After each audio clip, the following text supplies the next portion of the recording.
Welcome. I'm Gabriel Bridger, Executive Creative Director at Rightpoint, and I'm here to talk to you about adjacency and the secret innovation, the secret ingredients for product innovation. This is a series. This is the second part of the series of Essentials of Product Innovation. That's an exclusive webinar series from Rightpoint. So, without further ado, let's dive in. One of the things that we get asked continuously is for innovation. Clients ask us to define and design and build the future. And really what that comes down to is innovation. How do we create innovative solves for complex problems? You know, one of the things that we found that is true across almost any industry is this rapid consumer adoption of technology. It's increasing. You can look at where we were 20 years ago to today, and we see consumers adopting technology that at scale that is dramatically different in speed than we saw even a decade ago. And yet corporations have a difficult time matching that speed to innovation. And so there's this inherent desire for enterprises to adopt new technology, new methods, new processes, and new ideas. And there's also this sort of kind of compounding it, if you will, this natural cycle for businesses to innovate. It's often really connected to periods of growth and uncertainty. So when we think about uncertainty in culture and design, or in culture and technology, you see a lot of innovation that's spawned from that. And that in turn sort of creates more volatility within the space of innovation, within the space of enterprises. For instance, due to the inability to quickly evolve in uncertain conditions, Forbes is currently estimating that 40% of the current Fortune 500 will be wiped out in the next 10 years. And it's not that far-fetched when you consider what is now gone from the marketplace that were industry leaders 10 years ago. The world is changing rapidly, and consumers are adopting those changes like never before, which of course means innovation is critical to the success of businesses, whether it be in any vertical, pharma, automotive, startups. Innovation is really central, to the success of anything. But innovation is not something that is particularly hard to find. I mean, it's around us everywhere, and there's different types of innovation. We see evidence of lots of different, in small sort of doses and large doses of innovation. There's sort of a well-known innovation map that maps these sort of different types of innovation, as you see, from disruptive to architectural, routine, and radical. And those different types of innovation don't necessarily match up with success or revenue gain. They're just different ways to look at innovation, look at problems to solve. But of course, as many I think realize, innovation is not a switch that can be flipped. It's something that really relies on the right process. It involves a way of looking at things, at a problem that is complex but can be broken down into simple, easily understood ideas, and then solving it in a new and different way. I think that's absolutely critical.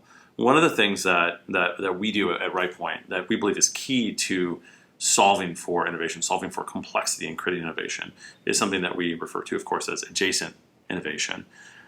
So, very simply, adjacent innovation is the action of leveraging innovative thinking from one area of expertise in another. It's not rocket science, but let's talk a little bit about rocket science as our first example. And this is probably the greatest example of adjacent innovation probably ever in the history of humankind. And it really revolves around the 20th century race to space and, of course, the moon. So, as many know, the race to space and ultimately to the moon was something that was an incredible achievement for humans in general. But powering that achievement was an enormous amount of money, an enormous amount of hours, an enormous amount of just curious, intelligent people solving problems. And those problems, while seemingly impossible, once broken down into sort of little quadrants, if you will, they were solved with incredible success. But the actual innovation that came out of that time is something that we're just over the past few decades really truly understanding and appreciating. And in a lot of ways, in retrospect, the moon landing was just the beginning of what we see as the innovation from the space race. One example, and probably the one that many of us know once we see this, is something called Sabre.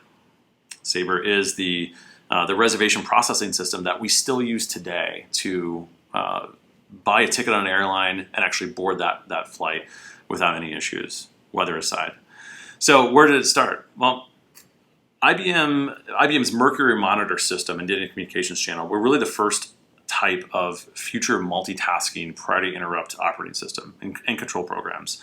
They were revolutionary, and they were built very specifically to solve a problem. The problem was NASA needed to monitor equipment in space from 2 different locations, actually sometimes 3.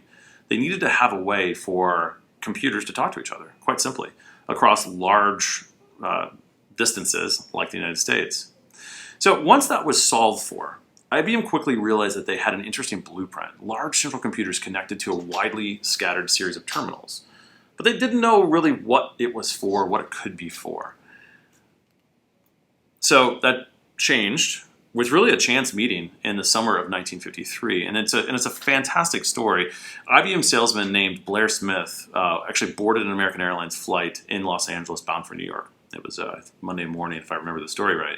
And he sat in the back of the plane next to an unshaven man in rumpled clothes, also named Smith, as chance would be. And they got to talking.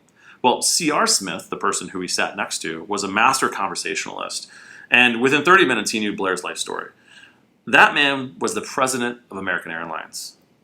And he would often fly coast to coast without shaving or without a change of clothes to make it to the office in time to New York for Monday morning.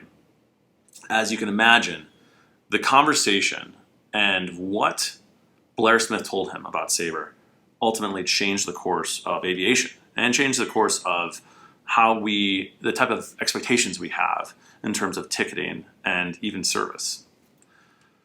Of course, it didn't change everything. There are still issues to be solved within the airline industry, but that flight and that chance meeting really got the ball rolling on what became a 6-year research and development project.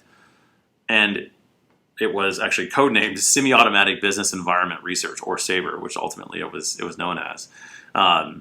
The time to process reservations once SABRE was live went from 90 minutes to seconds. That is innovation in a nutshell, in a sense.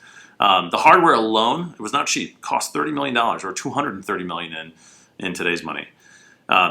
Biggest order IBM had ever received at that point, and clearly evidence that adjacencies within innovation do help with revenue. So that was one aspect of adjacent innovation within the space race. Probably one of those that is most dramatic. But there's a lot out there. Things from Gorilla Glass on screens to small microprocessors to energy foam, computers, carbon fiber, air pockets in shoes, everything you can imagine. It is solely from this desire to solve complex problems for something completely different than the tread on tires or the Doppler radar on my phone. And it's really amazing to see that this technology this innovation is still reverberating within our culture. So I'm going to flip to another example of adjacency within the space of innovation, and it's another one that's pretty interesting. So making trains faster has always been one of the goals of the Tokaido Shinkansen line outside of Tokyo. But one of the key things that they've been solving for decades is making them quieter. The trains ran through dense neighborhoods and tunnels, and the loudest noises often came from connections to overhead wires or the emergence of trains from tunnels on the line. And the dynamic was so forceful that it was creating sonic booms heard by residents 300 miles away. So, as you can imagine, that was really one of the key limitations to speed, and one of the key limitations for them to get more passengers on trains. And so, really trying to define how to solve that, scientists and engineers looked at nature, because as they found quickly, this problem has been solved. Chief engineer from the line believed that deep observation and analysis of the natural world could lead to those solves. So, to back up, turbulence was the main consideration to design. that was the thing that kept on kind of holding them back. And taking the sort of aeronautics approach was not working. And so they looked to a couple different things like bees that solved this problem, but it didn't really work within the space they had. And so the lead engineer remembered the kingfisher, a bird that dives at high speeds from one fluid air to another, water that's 800 times denser. And it did it without a splash. So he surmised the shape of the bill was what allowed the bird to cut so cleanly into the water. And data proved that out. So from there, they started doing wind tunnel testing, and thus an entirely new shape of bullet trains was formed. The trains may not be the most beautiful things in the world, but they allow the line to be faster, quieter, and more efficient. A clear win. Again, not the most beautiful things in the world, but sometimes beauty is in, of course, the function. So another one that I think is pretty interesting within adjacencies and innovation is the ancient practice of farming. And one of the things that has held farming back for centuries, since the dawn of time really, is the weather and the uncertainty of everything around that.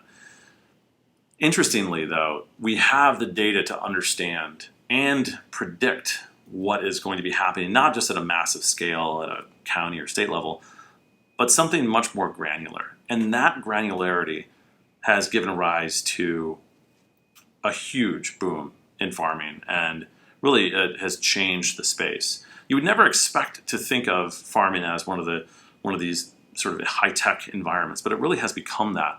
Using artificial intelligence, Bluetooth trackers, smartphone apps, companies like Climate Corporation are revolutionizing how farmers manage their crops. This type of technology is helping farmers produce the largest crops in the United States history. And similar to the launch of biotechnology 30 years ago, we are now experiencing the next revolution in global agriculture through transformative digital technologies. And it's allowing farmers to gain a much deeper understanding of their fields, understanding that they only had gut feelings before around.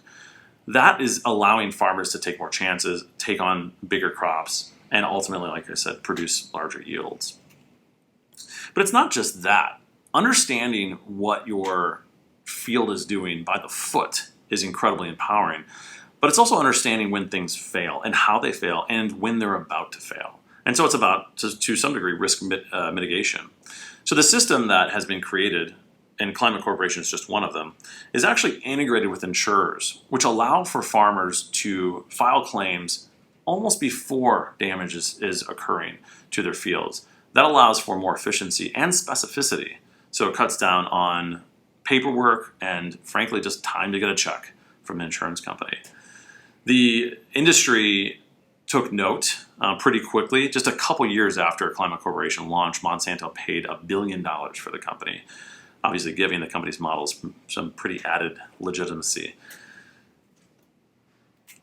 But adjacencies within innovation don't have to be earth-shattering. And I think one of the things that we find is simply applying smart ideas from one space to another can truly be revolutionary, can truly change expectations, can change brand fortunes at times.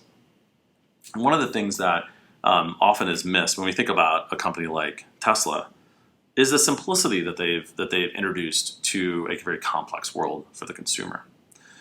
And so obviously there's an incredible amount of innovation within their batteries and of course the automated driving technology they employ in their cars. But taking some of the best practices of apps, of iPads, of consumer experiences on the web or within applications has really changed the experience of driving a car. And it's changed it in a way that I think a lot of people, the reaction is almost to laugh, to smile. It is something that feels so foreign yet so immediately understandable and often inevitable. Seeing this in person for the first time is just simply a breath of fresh air. And a lot of these principles, in fact most of them, are simply taken from the best class examples of great information design, great UI design, great app design. And Tesla has, in a sense, co-opted modern UI practices to create something that is entirely familiar and incredibly innovative. And in doing so, people understand just how inevitable the solve really is and how intuitive the experience is. And what that does is it not just helps with the brand, the Tesla brand, but it really starts to change consumers' expectations within the space. And it makes consumers start to grade differently the competitors of Tesla, which really starts to change the entire landscape. Working in automotive as we do at Rightpoint, we've seen it from the inside out, and it has truly been a seismic shift. As simple as that little bit of innovation can be. So we've seen a couple different examples of adjacency within innovation, but how does it work? I think it's really interesting because it seems yet so simple, but for a lot of folks, it's difficult to understand quite how to get started, or what do we need to begin this practice? What we have found is, at the highest level, it starts with 5 ingredients. And I think these are sort of the building blocks, if you will, of adjacent innovation and creating the environment for it. First up, be curious. Truly be curious of the world around you. And it doesn't have to be, you have to go in depth in birds and in depth in, all sorts of different sort of very adjacent spaces. But be curious of technology and culture and things that are happening around our daily lives, and understanding what's really working, what's not within spaces that you may not be working in. I think that's one of the key things to really sort of create a foundation for truly being sort of finger in the pulse of adjacencies within innovation. Second is ask why with no fear. I think being able to ask the stupid questions and really trying to think without any expectation that you're going to look like an idiot. I think that's one of the things that has been so important within, I know, my career and within Rightpoint. Being able to have that environment where you can ask questions that either are brilliant or idiotic, but they're going to lead somewhere. Third is challenge what you know. Understanding that no matter what data shows and no matter where the market leaders are, there's innovation to be had is central to really moving the ball forward. And challenging what you think you know, or challenging what you know, is critical to that. Understanding that long-held beliefs may not be absolute is something that we often remind ourselves of as we start to solve problems. And solve problems that may appear rather simple, yet we know there may be a better way. This is a key one. Solve for the mindset and the behavior. Understanding that a person is not just a single sort of demographic, but that they have multiple mindsets and they have different behaviors that lead them to make decisions they do. Understanding the complexity that goes into that is really key.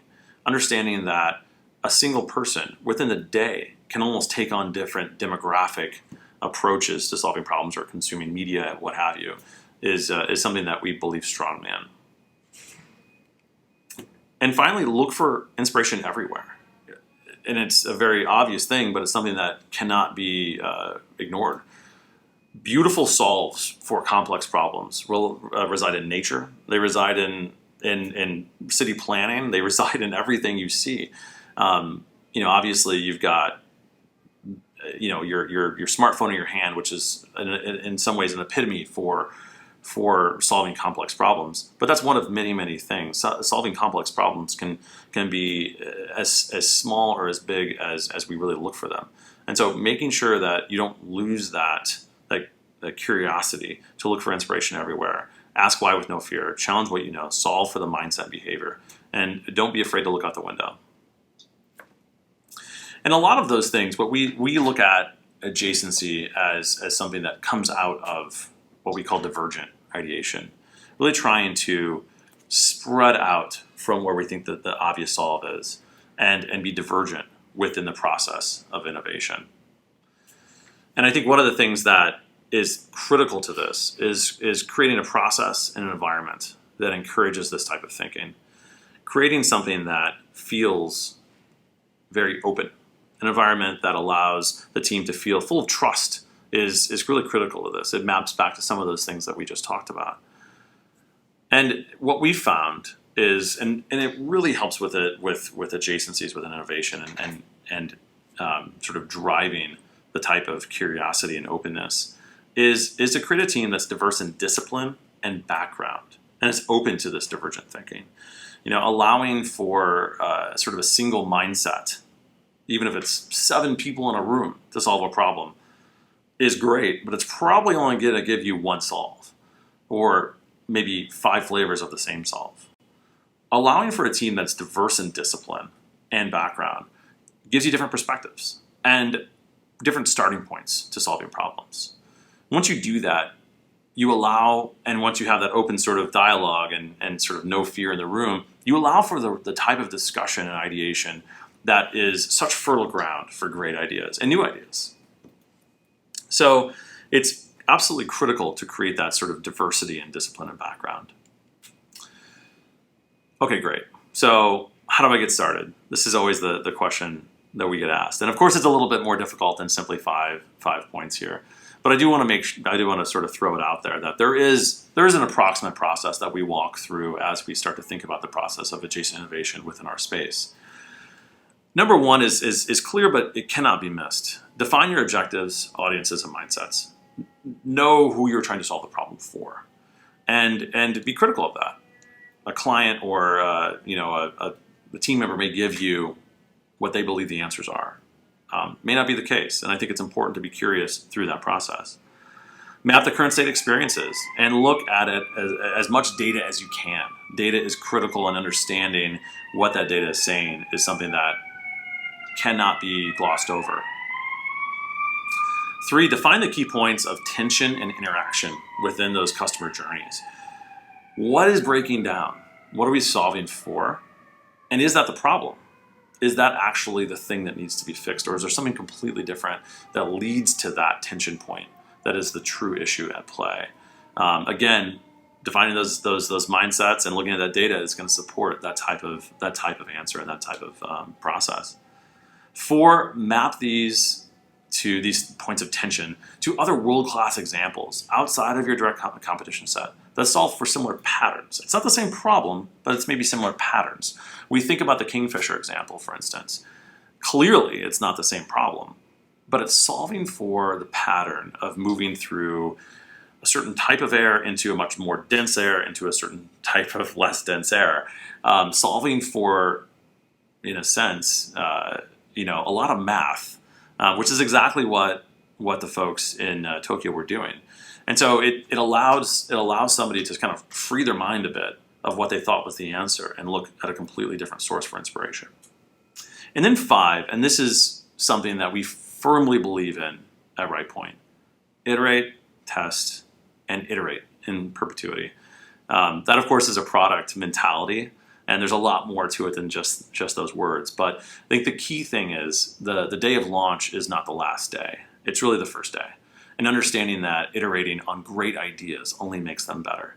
And ultimately, there is no sort of end state. Iteration on those great ideas creates multiple versions of something that was brilliant, makes them better, and ultimately gives you new ideas for something completely different, perhaps. So that's adjacent innovation. We're going to get to QA in a second, but I do want to plug a couple upcoming webinars. Next up on October 8th is Finding the Implicit Design. And of course, there's a bunch after that. On October 22nd, there's the Cultivate a Culture that Embraces Change. November 5th, Move Quicker with Rapid Prototyping. That's going to be with Envision. And November 19th, Your Product Launch, Now What? Which is definitely a point that we just talked about. So those would be great. Do not miss them. So with that said, I'm going to check in with Sarah to see if there's any questions. First question is, how do you walk the fine line between incorporation or consideration and downright plagiarism when adjacent innovation? That's a great question. I think there's, to be great artists steal, right? Let's just start there. I think there's something to be said about looking at what works. There's something to be said about understanding what doesn't need to be reinvented. And there's something to be said about knowing where innovation is truly needed. So when we think about those things, when we know something works, when it's truly inevitable, as we say at Rightpoint, inevitable design is something that we firmly believe in. It's important to understand that and move on. And when we think about, I'll just give you an example of a little UX experience, like a drop-down menu. It's been thought through, designed, everyone knows how to use it. There's no reason to rethink the mechanics of a drop-down menu. That is plagiarism in a way, to take it and slap it on something that we're creating. But in a way, it's also giving the consumer one less thing, or the customer one less thing to worry about, to learn, to try to understand. It's allowing them to move forward in their experience and really truly allowing them to focus on the things you want them to focus on. So there's certainly an area of, great artists steal that I believe in very firmly, but there's also areas that need to be reinvented and need to be thought through. And taking ideas from other spaces, truly other spaces, and applying them to your space, to me, feels like validation of ideas across oceans in a way, and not like plagiarism. Awesome. All right, next question. How would you advise an experience or a product team to invite adjacent innovation into how they think about their work or their product development? I think it comes back to those key things I mentioned. Being curious, allowing for really a diverse group of folks from a mindset perspective to come and solve problems. I think the process that I described as well is really critical to that. Understanding when to diverge and when to converge within that process. Understanding how far afield you can go and really truly trying to look for adjacencies out there. And I think ultimately not being afraid to fail within the ideation phase. And we got time for one more. This is a fun one to end with, I think. In building this presentation, were there any other adjacent examples that maybe surprised you or that you left out just for the sake of time and format that you would like to? Yeah, no, there is actually. There's a couple. There's one that's pretty funny. It's actually the emoji. The emoji is something that was, believe it or not, was thoughtfully created, and it was created based on research that was done, I believe, in the 1930s around facial expressions and how there's an enormous amount of different muscles in your face that allow for an incredible amount of different emotions in a sense. And the idea of the emoji is to really simplify that and allow for the most innate style of communication possible. Because the one thing that we as humans understand, languages aside, is the human face and what it's saying by a small muscle twitch. Replicating that in emojis, you don't need a language as we know it to understand what somebody's thinking. And so that's one area that I found pretty interesting. I just didn't have time to put it together. There's a couple others, but that's probably the most interesting. That is really interesting. Awesome. Well, that's all the time we have today. We hope to see all of you on the future webinars of this series. Thank you so much for attending, and thank you again. Yeah, thank you, everyone.